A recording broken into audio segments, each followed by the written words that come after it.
Hello guys, I am Atufa from Group 3. The topic we have chosen for discussion is traditional garments of India in Malaysia, and I will be focusing on the Indian garments in Malaysia. Looking at the Indian men in Malaysia, kurta pajamas, dhoti kurtas, and lungi kurtas are the most common attires for Indian men. Kurta is a knee-length shirt, and another variety for a kurta is a sherwani, which is usually worn by the Indian men for special occasions, and dhoti and lungi are baggy bottoms. On the other hand, saris and blouses are worn by majority of the Indian women in Malaysia. A 6-yard piece of cloth draped around the body in the style of a skirt with pleats in the center, with a section of the same cloth covering one shoulder and hanging below the knees, is known as a sari. Some women wear a salwar kurta with loose bottoms and a long scarf called a dupatta. Hello everyone, my name is Arshil and I'm going to talk about traditional dresses worn by Indians in part of North India. In Jammu and Kashmir, the Pathani suit is often referred to as Khan dress and females wear Farhan.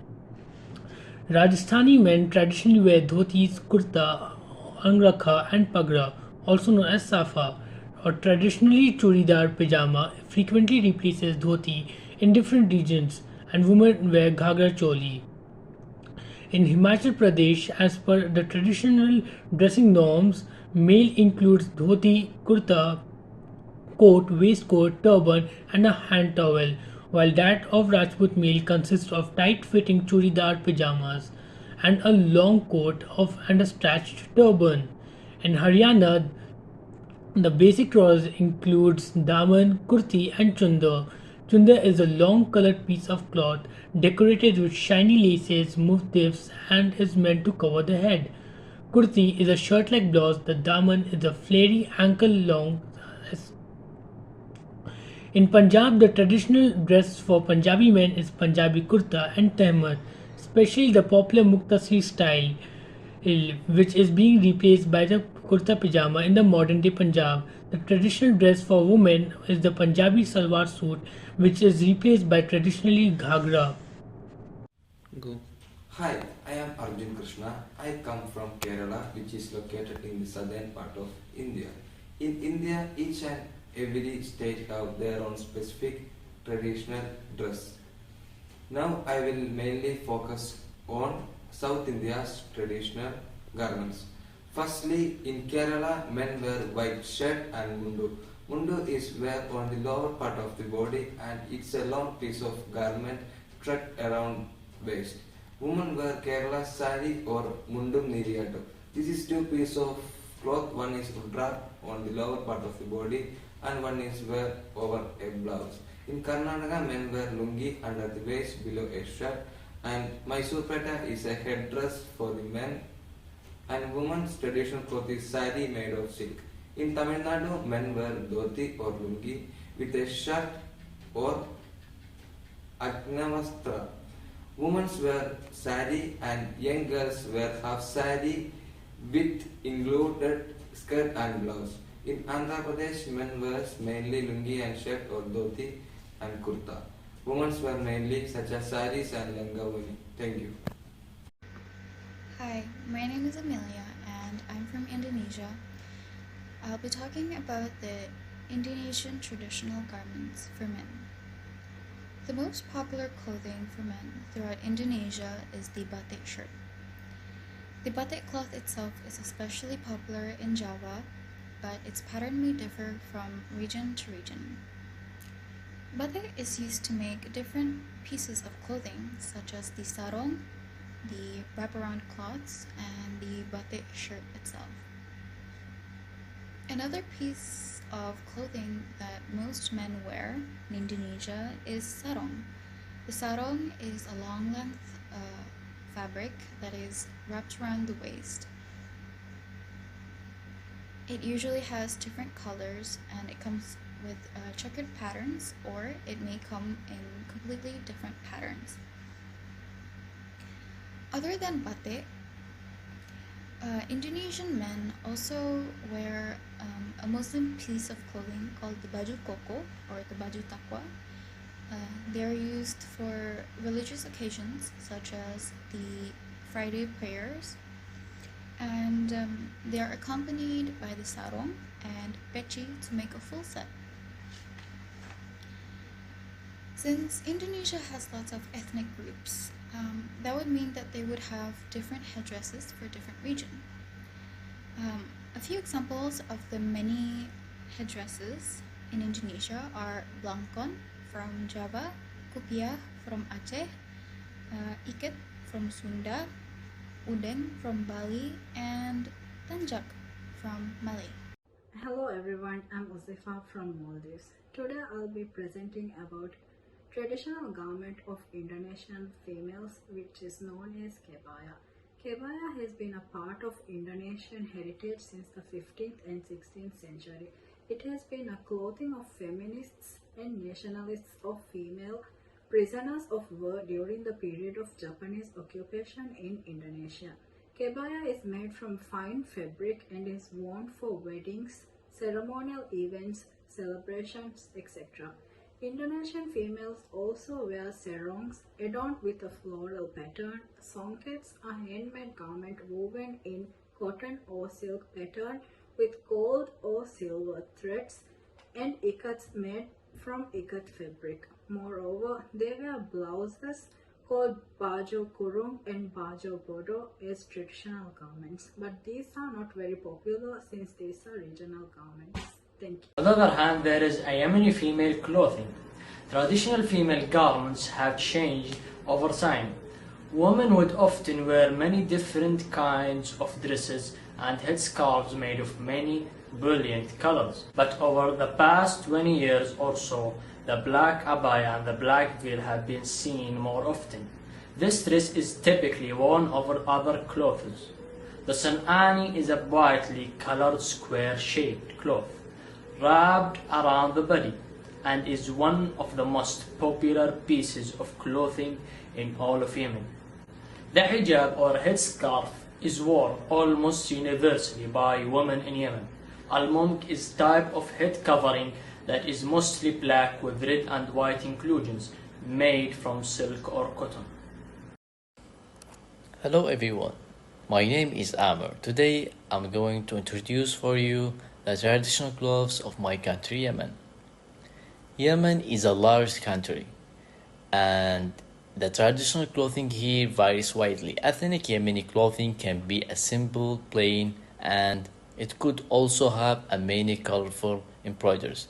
Yemeni male clothing, traditional clothes worn by men include the dijdasha or thobe and futa skirts.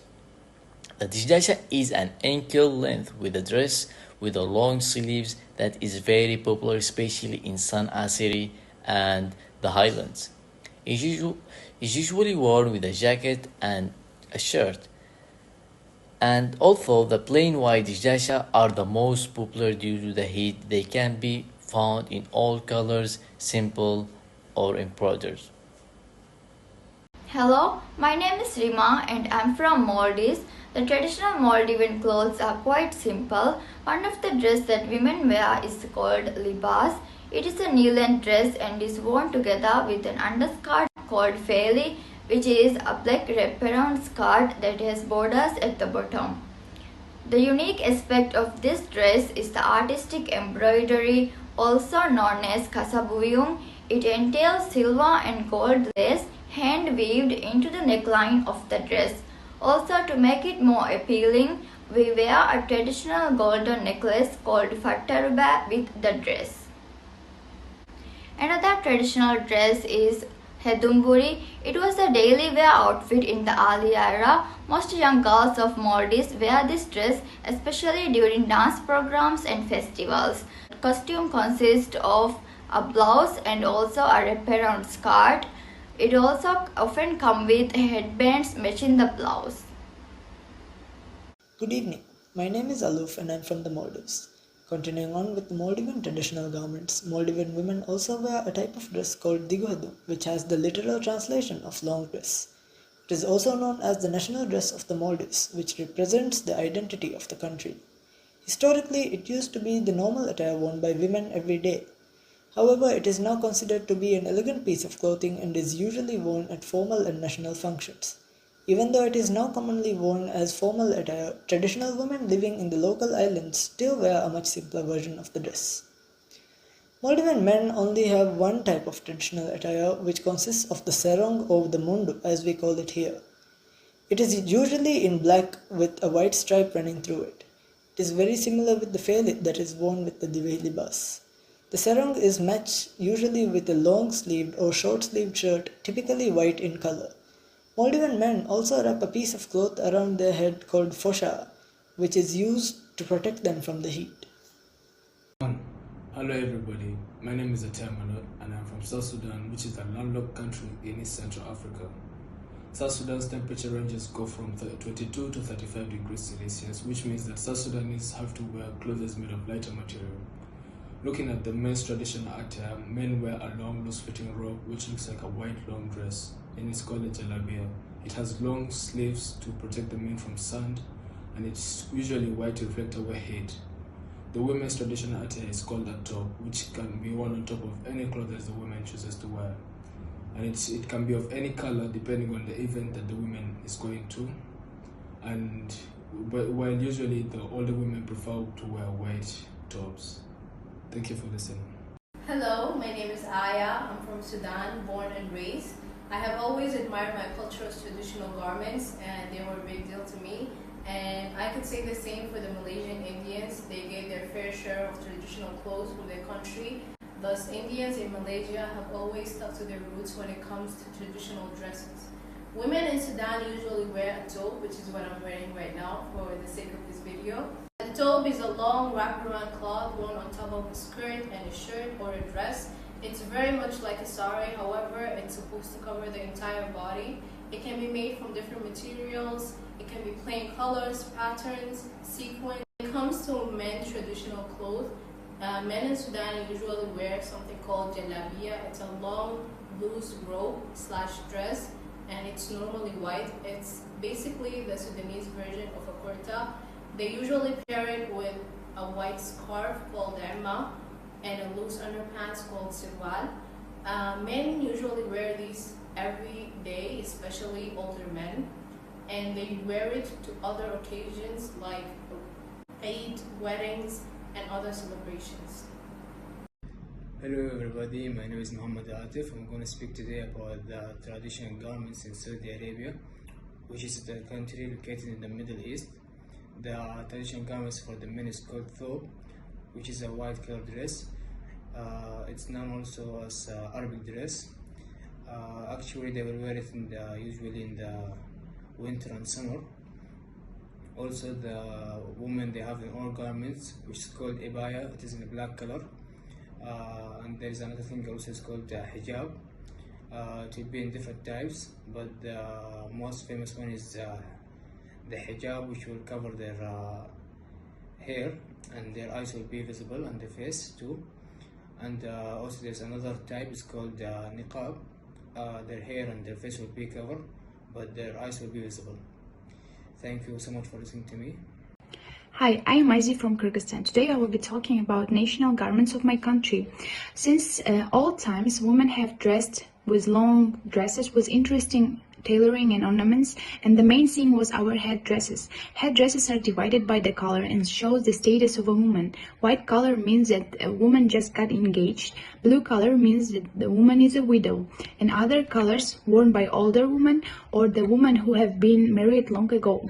Also, we have a female headdress called elechek, which from an early age girl's mother decorates with various stones before marriage so that the girl can be happy and self-sufficient.